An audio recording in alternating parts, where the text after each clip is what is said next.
Hello students, welcome to Rawat Public School e-learning hub. Guys, I hope you all are fine and doing well. I am Devesh Yadav, your computer science IB teacher.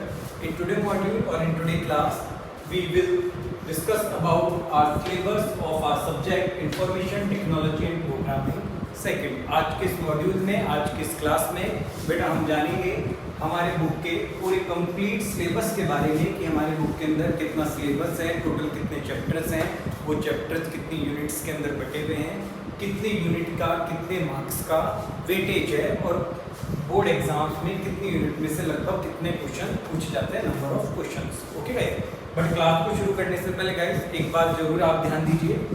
अधिकतर बार आपसे पूछा जाता है कि आपके पास optional subject क्या है. जैसे आप कॉमर्स वाले स्टूडेंट्स हैं तो अक्सर आप बता देते हैं कि हमारे पास जो ऑप्शनल सब्जेक्ट है वो आईपी है, अकाउंटेंसी और जो बीएसटी और इंग्लिश हिंदी वो तो कंपलसरी है ही. तो आप अक्सर अपने ऑप्शनल सब्जेक्ट को आईपी बोलते हैं कि हमारे पास क्या है, आईपी है. ठीक है, आईपी है, सीएस है, कई कंप्यूटर साइंस भी बोलते हैं, कई स्टूडेंट्स आईपी बोलते हैं. बट बेटा हमारी जो बुक का एक्चुअल में नेम है, वो नेम है हमारा information technology and programming second. अगर हमारी बुक की बात की जाए, हमारे आरपीएससी के सिलेबस में जो हमें बुक दे रखी है, अगर उस बुक की बात की जाए तो बुक का पूरा नाम है information technology and programming second. अगर हिंदी में बात करें तो सूचना प्रौद्योगिकी एवं प्रोग्रामिंग तृतीय या सेकंड इसे कहा जाएगा. Information technology and programming. अगर शॉर्ट में आपको इसको बोलना है तो आप इसे आईटीपी भी बोल सकते हैं. क्या बोल सकते हैं? ITP, information technology and programming second. Okay guys, अब आगे बढ़ते हैं हमारी क्लास के अंदर. अब हम डिस्कस करते हैं हमारे इस बुक के पूरे सिलेबस के बारे में. तो बेटा हमारी जो ये बुक है information technology and programming second की, अगर इसकी बात की जाए तो इसके अंदर टोटल नंबर ऑफ जो चैप्टर्स हैं वो 15 है. कुल मिला के इस किताब के अंदर हमें 15 चैप्टर दिए हुए हैं. Chapter number 1 to chapter number 15. और इन 15 चैप्टर्स को डिवाइड किया गया है 3 यूनिट में. Unit number 1, unit number 2 and unit number 3. और हर एक यूनिट नंबर ऑफ चैप्टर्स में से अपने हिसाब से डिवाइड करके उन्हें अलग अलग तरीके से कंटेन करती है. अगर यूनिट नंबर 1 की बात की जाए तो उसमें 5 चैप्टर आते हैं. यूनिट नंबर 2 की बात की जाए तो उसमें कुल मिला के 7 चैप्टर हैं. नंबर ऑफ चैप्टर 7 है.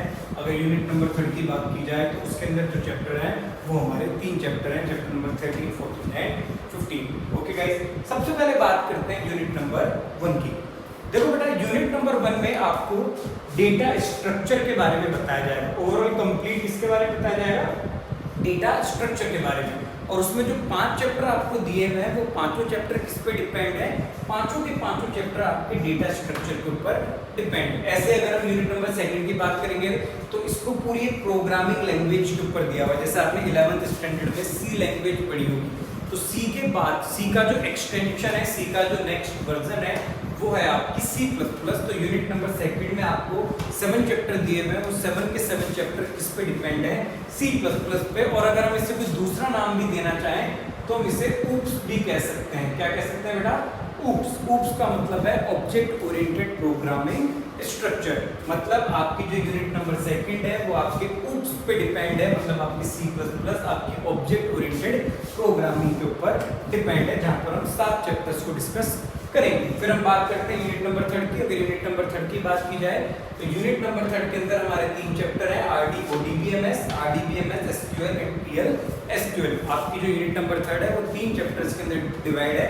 वहां पे हम बात करेंगे डेटाबेस मैनेजमेंट सिस्टम की, कि डेटा को कैसे, रिकॉर्ड्स को कैसे कंप्यूटर सिस्टम में अपडेट किया जाता है और मैनेज किया जाता है. Okay guys, First unit based on data structure, second unit based on object oriented programming structure, that is C++ language, and unit number 3 are based on DBMS, database management system.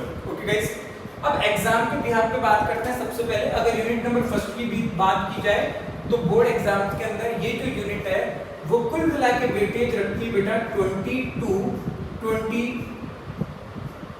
Marks का. लगभग जो इसमें से question पूछे जाते हैं वो 20 से लेके 22 नंबर तक के क्वेश्चन पूछे जाते हैं. कहने का मतलब है बोर्ड एग्जाम में अगर बात की जाए तो टोटल जो हमारा मैक्सिमम मार्क्स है इस पेपर का वो कितना है? 100.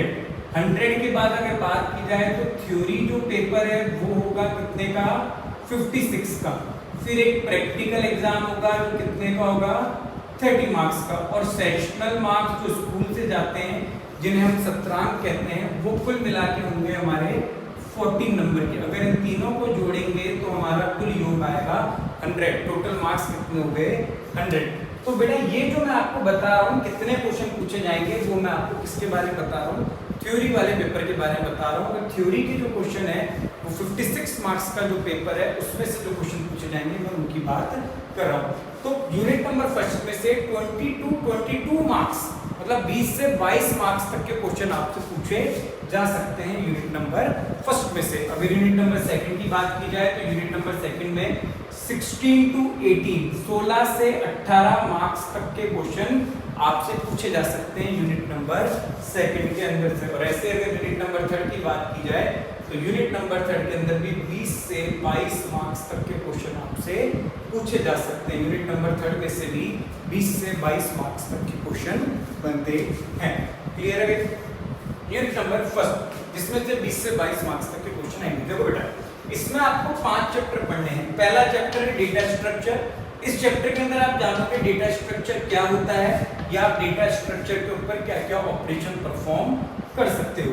दूसरा चैप्टर आपको जानना है एरे के बारे में शायद आपने 11th क्लास में पढ़ा होगा। 11th क्लास की बुक में 11th क्लास के सिलेबस में एरे का जिक्र हुआ था और एरे के बारे में थोड़ा बहुत आपको बता रखा था, जहाँ पे पॉइंटर, रिकर्सन और स्ट्रिंग फंक्शंस के बारे में पता रखा था। मगर अब क्लास 12th की बात करें वहां पे एरे थोड़ा एडवांस लेवल का है। कौन से लेवल का है? एडवांस लेवल का। मतलब आपने जो 11th में पढ़ा है उससे कुछ ज्यादा स्ट्रिंग फंक्शन, एरे का ज्यादा यूज, एरे में कैसे एड्रेस कैलकुलेट किया जाता है, एरे में एलिमेंट को कैसे सर्च किया जाता है, एरे पे कौन कौन से ऑपरेशन परफॉर्म होते हैं, वो सब चीजें आपको यहाँ पे एड ऑन करके अब पढ़नी होगी। एड ऑन से मतलब है कि कुछ चीजें इसके अंदर नई ऐड हो चुकी है। ओके बेटा, इसके बाद हम पढ़ेंगे चैप्टर नंबर थर्ड जो यूनिट नंबर फर्स्ट का है वो है हमारा सॉर्टिंग। सॉर्टिंग क्या होती है?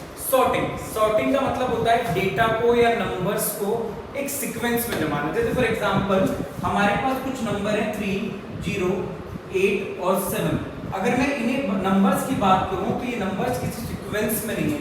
अगर मैं इन्हें सीक्वेंस में जमाऊंगा तो कुछ इस तरीके से जमेंगे 0, 3, 7, 8। तो मैंने इन नंबर को यहाँ पे क्या कर दिया? सॉर्ट कर दिया। तो इस चैप्टर के अंदर हम जानेंगे कि नंबर को, डेटा को, एलिमेंट्स को कैसे सॉर्ट किया जाता है, वो कैसे सॉर्ट होते हैं और सॉर्टिंग करने के कितने मेथड हैं। सॉर्टिंग करने के 5 मेथड हैं। बबल सॉर्ट होता है, मर्ज सॉर्ट होता है, इंसर्ट सॉर्ट होता है, सेलेक्ट सॉर्ट होता है और क्विक सॉर्ट होता है। तो इन पांचों मेथड्स के बारे में जानेंगे। पांचों मेथड से एलिमेंट्स को सॉर्ट करने के बारे में जानेंगे। ये हमें चैप्टर नंबर 3 के अंदर देखना होगा। क्लियर है बेटा? Chapter number 4 stack and Q. Stack and Q एक डेटा स्ट्रक्चर है। तो डेटा स्ट्रक्चर के थ्रू हम जानेंगे कि कैसे कैसे हमें यहाँ पे काम करना है, कैसे कैसे एलिमेंट को स्टोर करना है। लिंक लिस्ट भी एक डेटा स्ट्रक्चर होता है जो नोड्स की फॉर्म में होता है। किसकी फॉर्म में होता है? नोड्स की फॉर्म में। तो कुछ ऐसे डेटा स्ट्रक्चर के बारे में हमें जानना होगा। तो ओवरऑल कंक्लूजन क्या निकलता है फर्स्ट यूनिट का कि फर्स्ट यूनिट में जितने भी चैप्टर्स हैं वो सब किस पे हैं? डेटा स्ट्रक्चर पे हैं। डेटा स्ट्रक्चर पहला चैप्टर है जहाँ पे हम जानेंगे डेटा स्ट्रक्चर क्या होता है और फिर इन 4 चैप्टर के अंदर हम जानेंगे कि डेटा स्ट्रक्चर के जो ये अलग अलग स्ट्रक्चर है इनके ऊपर कैसे ऑपरेशंस किए जाते हैं और कैसे काम किया जाता है। क्लियर बेटा? ये यूनिट नंबर फर्स्ट का कंटेंट रहेगा। ओके, अब बात करते हैं यूनिट नंबर सेकंड की। यूनिट नंबर सेकंड की बात करें तो जैसे कि हमने अभी थोड़ी देर पहले डिस्कस किया था 11th क्लास के अंदर आपने एक लैंग्वेज पढ़ी थी जो सी लैंग्वेज थी। 11th क्लास के अंदर आपने सी लैंग्वेज के बारे में जाना था। बट अगर यूनिट नंबर सेकंड की बात करें और क्लास 12th की बात करें तो सी अब किस में बदल गई है? सी अब बदल गई है C++ में, यानी सी का एक्सटेंशन का मतलब है उसका नया वर्जन, उसके आगे का अपग्रेड वर्जन, उसके आगे की एक लैंग्वेज जो उससे एक कदम 2 कदम आगे है, आप उसके बारे में जानोगे और वो है आपकी C++। कौन सी लैंग्वेज है बेटा? आपकी वो लैंग्वेज है C++। क्लियर है?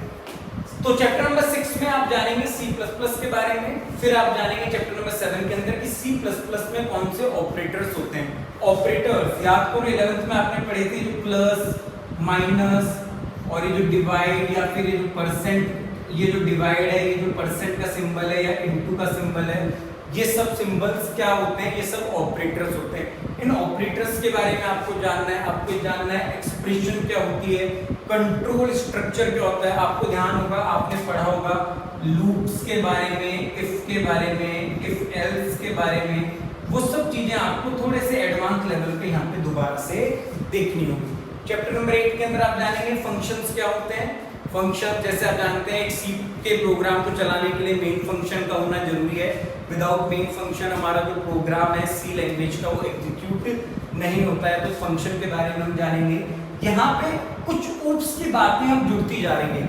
ये कुछ जो फीचर्स हैं, class, object, constructor, destructor, operator, overloading, inherent, ये सब किसके फीचर्स हैं, ये ऑब्जेक्ट ओरिएंटेड की। तो सी प्लस प्लस कौन सी लैंग्वेज है, एक ऑब्जेक्ट ओरिएंटेड प्रोग्रामिंग लैंग्वेज है जिसमें सभी फीचर्स ऐड हो गए। बड़ा क्लास के बारे में जानेंगे, प्रोग्रामिंग में क्लास क्या होती है, एक क्लास के ऑब्जेक्ट्स कैसे क्रिएट किए जाते हैं, कंस्ट्रक्टर क्या मदद करता है ऑब्जेक्ट को क्रिएट करने में, डिस्ट्रक्टर ऑब्जेक्ट को हटाने में क्या मदद करता है, एक ऑपरेटर को यानी प्लस माइनस इनटू परसेंट को, इनको कैसे ओवरलोड किया जाता है, इनके बारे में हम जानेंगे।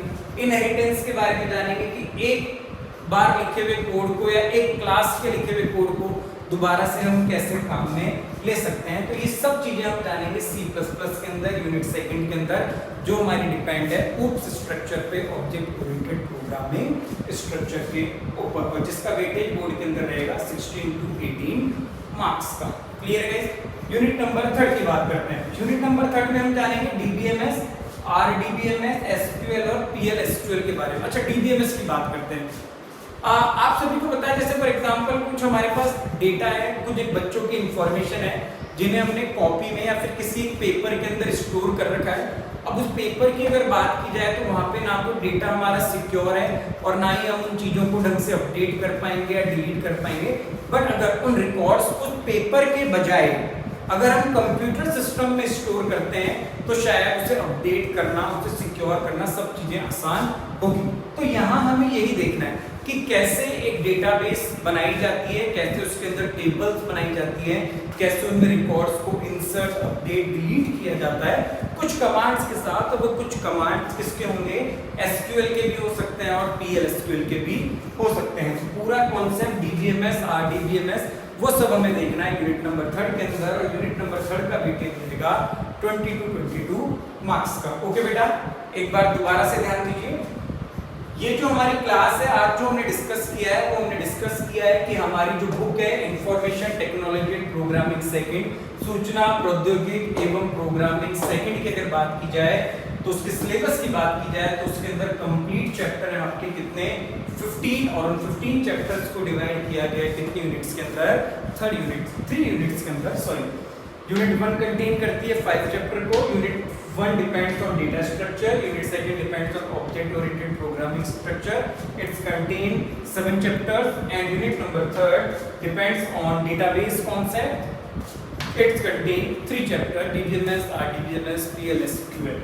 okay guys, ध्यान दीजिए दोबारा से। ये मार्क्स का पैटर्न मैंने यहाँ पे आपको बताया था। टोटल मार्क्स आपके 100 रहते हैं। 56 का आपका बोर्ड में थ्योरी का पेपर होगा, 30 मार्क्स का आपका प्रैक्टिकल होगा और 14 मार्क्स किसके हैं, आपके सेशनल के हैं। क्लियर है बेटा? तो बच्चों, आज मैंने आपको ये बताया है कि हमारी जो क्लास है या हमारी जो बुक है, जो आईपी की, जिसको आप आईपी कह रहे हैं और हम भी उसे आईपी कहते हैं, उसका नाम क्या है, उसके अंदर क्या क्या सिलेबस है। तो आप सभी को ये वीडियो देखना है और इसे ढंग से समझना है कि मैंने आपको क्या बताया। नेक्स्ट क्लास में जो आने वाले दिनों में या फिर जो हमारी नेक्स्ट क्लास होगी वो क्लास हम शुरू करने वाले हैं हमारे चैप्टर नंबर 1 डेटा स्ट्रक्चर से। इसमें हम जानेंगे डेटा स्ट्रक्चर क्या है या कितने तरीके के डेटा स्ट्रक्चर होते हैं। क्लियर है? Okay students, thank you.